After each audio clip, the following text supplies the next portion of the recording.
Hello, all my beautiful people. How are y'all doing?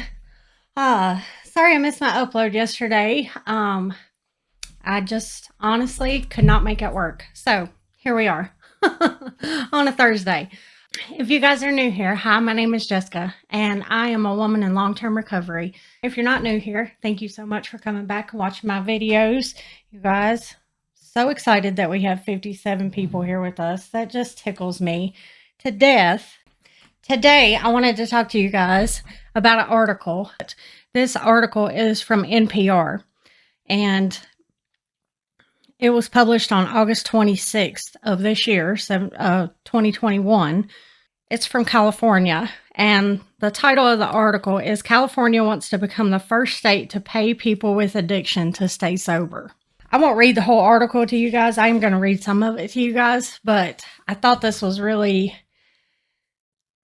interesting, and I kind of feel two-sided about it, to be honest with you, because I feel like when it comes to mental health disorders, substance use disorder, anything like that, people that don't understand it,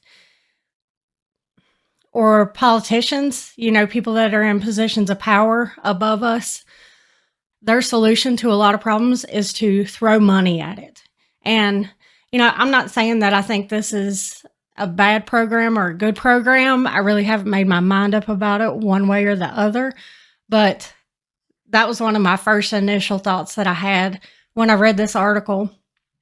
And, a lot of times you can't just throw money at something and it fixes the problem. Yeah, money will help about substance use disorder because money can give us more treatment centers. It could give people more access to, therapy and detox and things like that, because substance use disorder most commonly is rooted in earlier trauma in someone's life. There are a lot of people that suffer with substance use disorder that have a lot of mental health issues. They have a lot of trauma, and they've never been taught or shown or had access to a way to help them deal with it.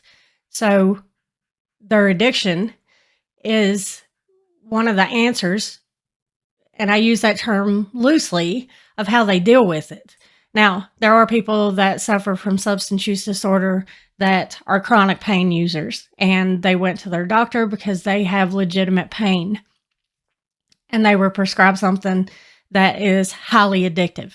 And, for whatever reason, their doctor just continued to titrate them up. And then once our government realized that we had a quote unquote drug problem in the world, doctors stopped prescribing these pain medicines to chronic pain patients.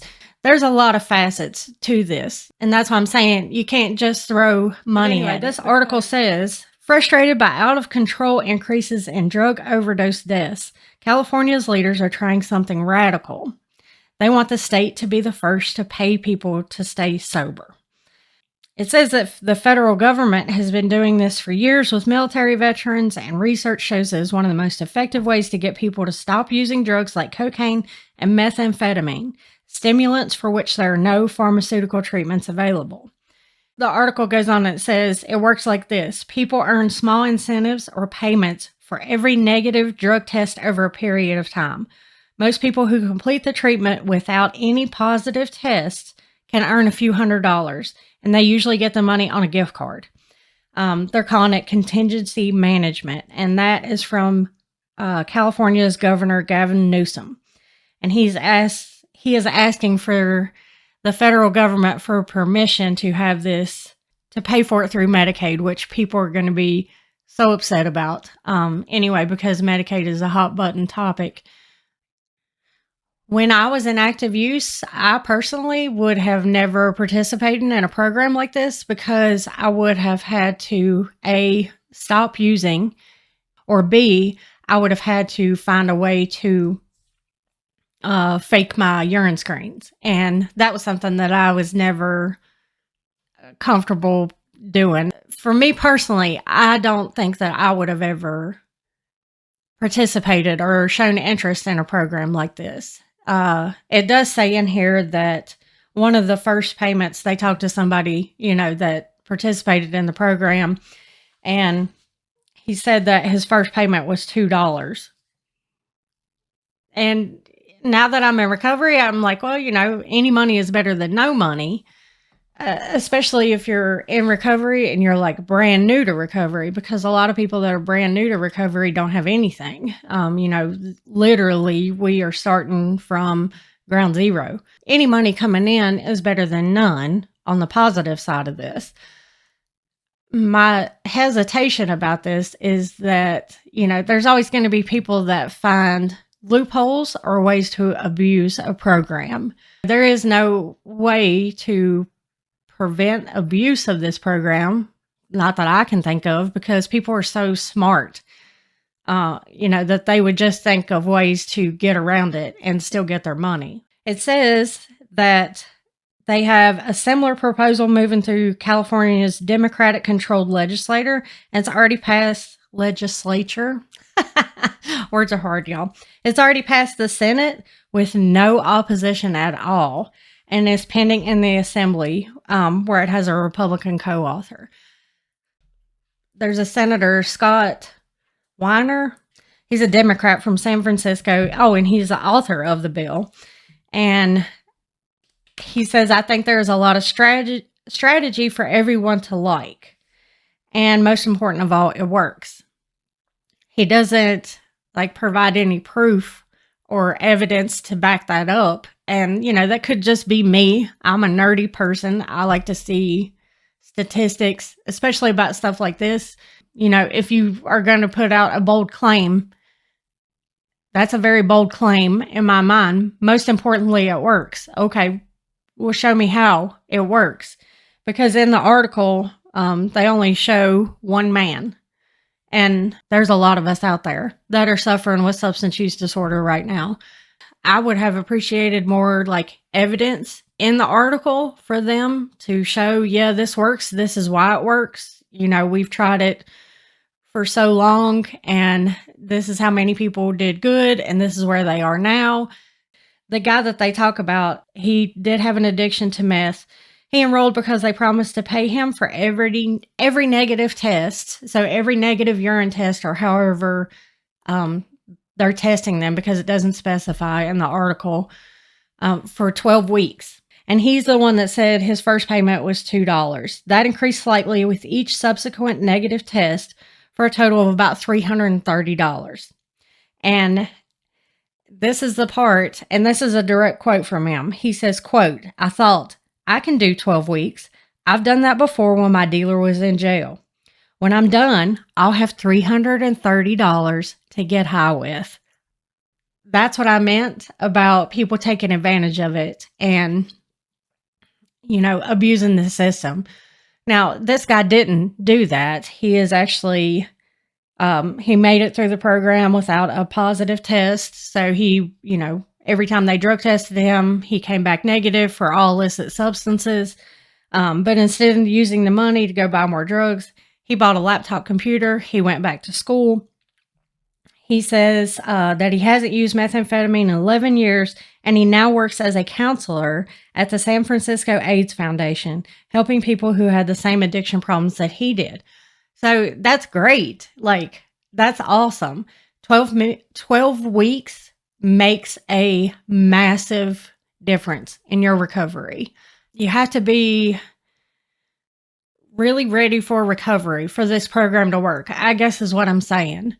And when he first went into this, he's thinking addict behavior. He's like, that's $330 that in 12 weeks, I'm going to go and get high with. And at the end of 12 weeks, his thinking had changed. And he didn't go and get high. He bought a laptop. He went back to school. Now he's a counselor, and he's helping people that went, walked the same path that he did. He says in here that earning the money didn't matter much. So I don't think it's that they're offering people money that is what's making this program work, if it is in fact working. He says that he was a highly functioning addict. He had a house. He had a job. He was never in danger, really, of losing all of those things. He was able to maintain. But he said that watching his account grow with each negative test was motivating for him. So, when you can show people in recovery hope and light, and that, yes, there is a way out of their addiction, there is a different way of life, and that just because they have all of this stuff in their past, whatever the case may be, if you can show us that there is hope there and that there is a light at the end of the tunnel, so to speak, to my mind, that is more motivating than anything else. Being able to have those small achievements in recovery that everybody talks about, like having your family let you come back around again and trust in you, and anything that is significant to you that you lost during your active use, that you start gaining back in your recovery. Those are things that give us all, as people in recovery, those are things that give us all hope. And, that's motivating for us. That makes us say, okay, well, maybe I can do this. Maybe I don't have to go back to that old lifestyle. Maybe I am worth this, because that's what it comes down to. When you use substances and you struggle with substance use disorder, it beats you down. You lose everything. And even if you have material possessions like your house, your job, your car, whatever it is, you're empty in here and it's lonely. So when you get into recovery, if you can start having things that show you light and show you hope, those are the things I feel like motivate you more than money would. And I'm not saying that money wouldn't motivate you. I'm just saying this is my opinion of this article and my opinion of recovery in general, and especially early recovery.